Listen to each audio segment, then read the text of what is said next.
Hello everyone, this is Jake from CINECALIBER. In today's video, it will be my Batman Day celebration video. In honor of Batman Day, I am going to be covering a review on the new TV show, The Penguin, and also covering the review on Batman Caped Crusader, a new animated take on Batman. So guys, basically I have a very big love for the character of Batman. And Batman Day, for anyone that doesn't know, is the last Saturday in, I'm sorry, is the third Saturday in September, which that being September 21st of this year. So if anyone didn't know that. And like I said before, I'll be reviewing two brand new shows that basically build upon Batman. The Penguin and also Batman Caped Crusader. So basically, The Penguin, just a little recap, is a spin off show that takes place after the latest Batman film called The Batman. And basically, this show focuses on the villain, the Penguin, and his rise to power in Gotham City underworld. He was kind of just like a side character in the Batman film. He was a big character, but they didn't explore him very well. But this is going to be a very deep exploration to his character, probably making him an even larger character for that franchise. And then we have Batman Cape Crusader, which is a new animation show, and it basically focuses on the early days of the Batman. And it shows another modernized version of the character in Gotham City. I'll go over that as we get into it here. But first, guys, I wanted to talk about the Penguin. This is my review on episode 1 for the Penguin. And there's a little background of the show. It is a miniseries. It was created by Lauren LaFranc with Matt Reeves on board as an executive producer. Because of this, having Reeves be involved on the production side of things, it kind of keeps the same style and tone of that Batman film, which to me contributes to the overall success of this show. This also is, if anyone didn't know, the second project by the new DC Studios, which has been taken over by James Gunn. So yeah, a lot of big things happening there. I guess there was a documentary on Christopher Reeves on the first Superman, which did very well, and the Penguin is actually starting to get rave reviews as well. So far, DC Studios has 2 hits on their list, and a very good job for James Gunn. But yeah, we're gonna get into the Penguin here. I'm gonna go over what was a hit with this episode, the good. So really, guys, what really stood out for me for the show was the continued outstanding cinematography for the show. Part of the production value.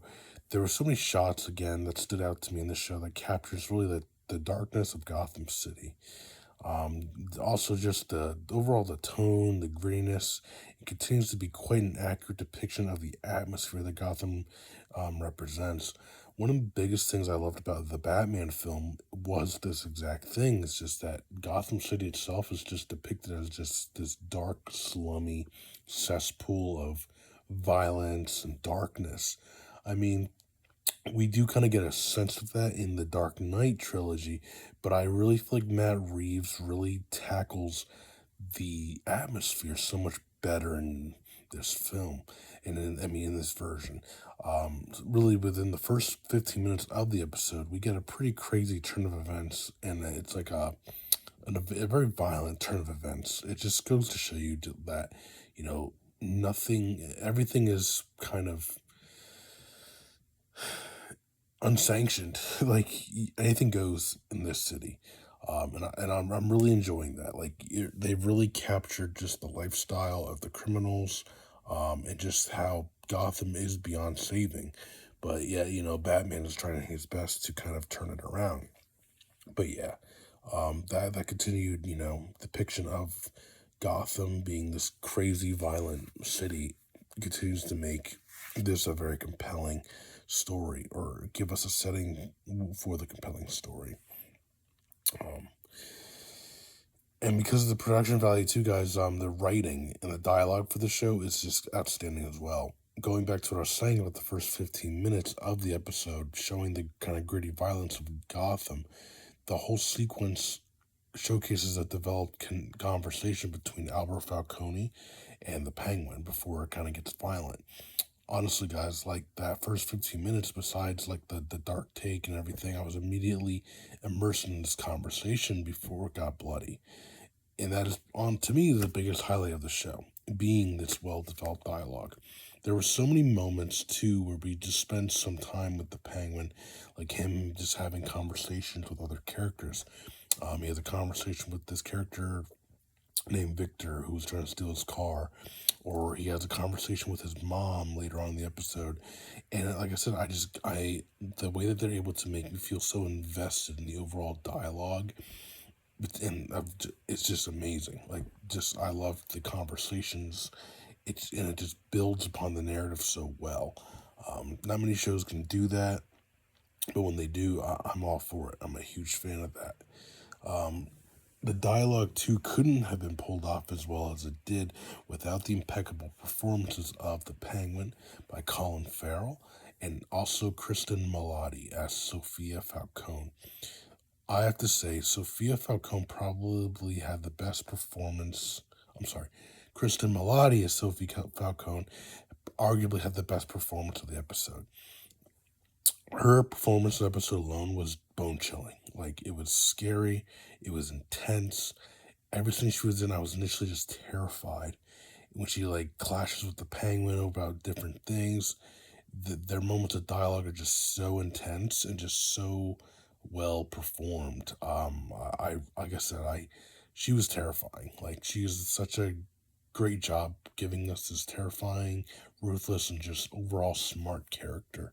I'm very excited to see what is in store for her as the show goes on. And then as for Colin Farrell as the Penguin, he does arguably the best job yet as the Penguin. We have had some great interpretations of the character, such as Burgess Meredith, Danny DeVito, and then Robert Lord Taylor, but none of them have been as accurate as Colin Farrell. And with the outstanding makeup design as well, and this Farrell's performance, we get a truly outstanding version of this character, guys. The way he plays all the different sides of the crime families against each other portrays such an accurate depiction of the slimy tactics that the Penguin character is known for. And also, guys, there's times where it's a little bit comedic. I find like some of the writing and the way that Farrell portrays the Penguin, it really comes off as like similar to Tony Soprano, which is kind of weird, but it also kind of flows with the narrative pretty nicely. But yeah, I was getting some Tony Soprano vibes from this show. I mean, from this version of the Penguin, and I'm excited, to see like how that kind of transcends as the show goes on. But that was everything that was hit, guys, for me in this episode. We're going to get into what was a miss, the bad. Really, guys, there is no miss in this episode. So I found this to be one of the perfect pilot episodes for a new series since Breaking Bad, which is saying a lot because a lot of shows just don't meet up to Breaking Bad in my perspective. But this first episode was top notch. I'm left wanting more from the show, and I'm eagerly waiting for the next chapter of this show. It is a must-see. So we're going to go on to the conclusion. The debut of the new Penguin show is arguably one of the strongest episode premieres I've seen in the show since Breaking Bad. Its accurate cinematography, tone, and grittiness meshed with some greatly scripted screenplay that is showcased by some impeccable performances make this a must-see show all around. Even if you aren't a Batman fan, you will probably like the show. You really don't need to know much about Batman to really watch it. You'll probably get more out of it if you do, but you can still watch the show and really not have an idea about Batman. I definitely give it a final rating of a 5 out of 5. Again, a must-see show, guys. It's literally blown me away. If it keeps going on this rate, probably gonna be one of my favorite shows, if not my favorite show of the year so far. And as also, guys, this is one of my most anticipated shows of the 2024 year. I forgot to mention that. If anyone wants to check out that list, please click the link in the description below, and it'll cover all the shows that I am excited for the 2024 year. Yeah. But that was all I had for the Penguin. We are now going to go on to Batman Caped Crusader. So this show actually came out in early August, pretty much right around after Comic-Con. But I just had recently watched it. I actually watched the entire show over the weekend of Batman weekend, Batman Day, I'm sorry, because it was just that good. I haven't seen such a compelling animated take on Batman since the original animated series, so it's saying a lot. So basically, some little background for the show. The show is created by Bruce Timm, who helped create the original Batman animated series, as well as the Superman animated series back in the 90s. Both great shows. He also has J.J. Abrams and Matt Reeves on as producers of the show, which to me it also helps contribute to the show's success. Having Matt Reeves continue to bring his style of Batman into the animated world, it's outstanding. It's genius. I love it. So basically, the version of Batman that they tell in this series is more of like a noir-inspired reimagining of the Batman mythos, which focuses on like a young Bruce Wayne during the early stages of his crime-fighting career in Gotham City. I find that this show draws a lot of inspiration from the Batman stories of the 1940s and 1960s. A very procedural type of show, but it also kind of just comes together in a nice, decent narrative. But moving on to what was a hit with this show, The Good. So, what stood out to me with this show was pretty much its serialized storytelling and the psychological exploration of its characters. Those are the two big things in this entire show. For example, we get to see a young Batman kind of make mistakes. I'm all about the Batman year one, young Batman. I feel like that is like probably the best version of Batman, only because it's his most vulnerable side. Like it shows him at his most vulnerable state. I love Batman as a character, but like he gets a little bit too perfect as he kind of navigates, the criminal underworld and trying to figure out how to be a hero. But seeing him become that is to me the best, and we get to basically see that here. We get to see his character build off throughout the show. He basically goes from like a lone ranger in this show to developing friendships with other characters that are trying to do good in Gotham, such as Jim Gordon, his daughter Barbara, and even Alfred. They have such a weird relationship in this. It's kind of like more, master, this and that, and not so much friendly father figure that we're used to. But we get to see that transform over the course of the show, and it's just handled so nicely. They do a tremendous job with that. They really do. And that's only just one example, guys. Another great example in this show was the exploration of the Harvey Dent Two-Face. We get to see him basically go from glorified DA to the maddening villain that, Batman fans know him to become. The way the show gradually just shows his transformation is outstanding. And really, the last two episodes of the entire season, they used to kind of flesh out his downfall while also showcasing a lot of invulnerabilities that Batman is showing as well when trying to handle the situation with Harvey Dent and Two-Face. I always thought that storyline was great because Batman always seemed to kind of take responsibility for Harvey Dent's downfall, and we really have not gotten to see that. I feel like that greatly in other media. Most of the times we've seen Two-Face, it's like different, but we never really get to see Batman kind of, feel bad about it. And here they do a tremendous job in exploring it to the point where he almost kind of goes against everything he stands for. So, like it's truly outstanding writing. That's all. I don't want to spoil too much, but just kind of if you haven't watched the show, just go in knowing that they did a great job of showing the Two-Face Batman dynamic there. I also really liked how this show explored the political aspect of the GCPD. I feel like that's another thing that we never really explore a whole lot when it comes to Batman is just the entire police aspect of things as much as we could, but it's a major plot point in this show. Like we get to see how the corruption really takes place, like in the GCPD. You see characters like Detectives Flask and Detectives Bullock. Both are known to be corrupt cops in the Batman world. They basically make these like power plays against Gordon and Detective Montoya, who are very good cops. And I really feel like that they tap into that pretty significantly in this show. Sometimes I feel like it showcased a little bit more of that than it really did Batman. But I really enjoyed that. Again, something that's not really shown as often as it could be, but here they're doing it. So I'm really liking that. And I also really like this different takes of the Batman villains. Like there's just there's a good mix here. You have some classics, but you also have some ones that are just kind of one off from the various 1940s, 1960s stories. Um, for example, I can go over most of the villains here for you just a little bit. Um, for one, they make the Penguin a woman. Penguin, if as you guys know from earlier in this video, is arguably one of my favorite Batman villains. And I love how they incorporated the character as a woman, and they just kind of made it work. Like it's kind of crazy how much it works that Penguin is a woman more than a man. I was like, wow, this actually worked a lot more than I thought it would be. But they do it. They find a way to just make this character work as a female, and I loved it. Then there was Clayface. He's basically in this show, he's like a serial killer, which again, I found to be more relatable than just being this big shape shifting blob.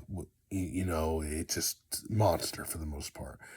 They do it a very good job to make it more relatable with him just being this more of a serial killer than just a big monster. We do have Catwoman in here, very similar to the other versions, but they made her what I found interesting a kleptomaniac in this version, which kind of does wonders for exploring or explaining her behavior and motivations more. It's kind of like, oh, Catwoman just wants to, steal things, this and that. This time they actually gave her a reason, and I like that. It's like more she has like a klepto mental disorder in a sense that causes her to do that. I thought that made all the difference. Just kind of making it more relatable again. Um, there's there is an episode where they go into Firefly. I believe it's called Firebug though in this show. But there's one scene in particular, like you get to see his love of burning things. And it's like a moment where you can see how he views fire and how it's such a chilling, like kind of sick, like shot. You see him basically just kind of looking at people and imagining them be on fire, but them loving it. It's so weird, but it's such a weird, beautiful shot of animation. And just again, just going that storytelling and just kind of adding layers to the character. It does so much. But yeah, I like that. We do get Harley Quinn as well in here. She's actually a big focus in the show. But I like that she was more in this. She's more like a darker vigilante rather than someone who just kind of grows madly in love with some psychopathic clown. She actually has a purpose here. She has her own method to her madness, so to speak. Again, I'm not going to spoil much, but they did a very good job with her here, making her more of just a prominent character without, the Joker kind of overshadowing her character. So, and there was just some small villains that there's James Craddock. He's like a ghost. There's a villain Automatopoeia, like a hitman.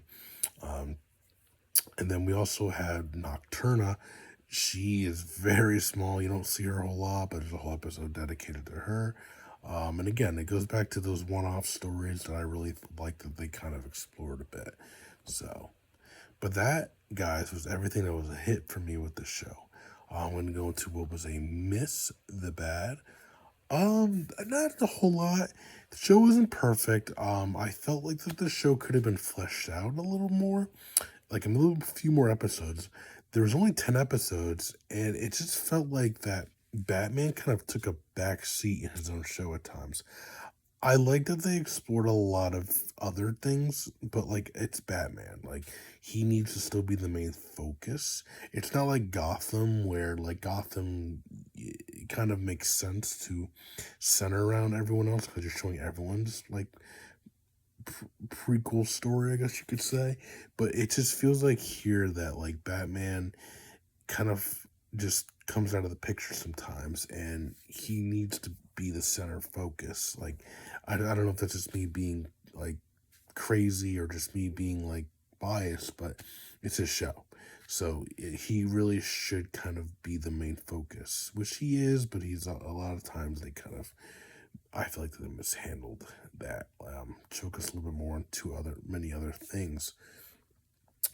I also feel that like this show, it lacks the emotional depth of its predecessors. It feels like they focus so much on like a darker noir take that they kind of just forgot to add emotional depth to the story. Some things like I just cannot really feel for. I honestly, they, I've seen the Batman origin story so many times, but I feel like this was like one of the worst takes on it. I don't know why, just like the way they showed it, the way they tried to go with it, it just did not flow very well. I could care very less. But again, overall, still a solid show. But excuse me. But yeah, this is little things. But we're gonna wrap it up here, guys. This is a conclusion for that. This is another amazing adaptation to the Cape Crusader. The animation, the serialized storytelling, and the deep psychological exploration into its characters make this quite a compelling take on the character. Despite some moments where it feels like the narrative could be fleshed out more, and there could be a little bit more emotional depth in the show, it still stands very strongly. I would give this a final rating of a 4.5 out of 5. I liked it very much. I honestly can't wait to see what they do for the future. But hey guys, that's all I had to talk about today. As always, please comment, like, and subscribe to the channel.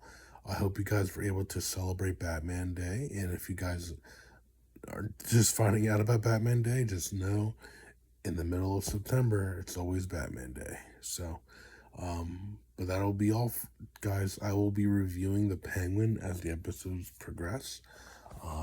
And that'll be all. This is Jake from CINECALIBER.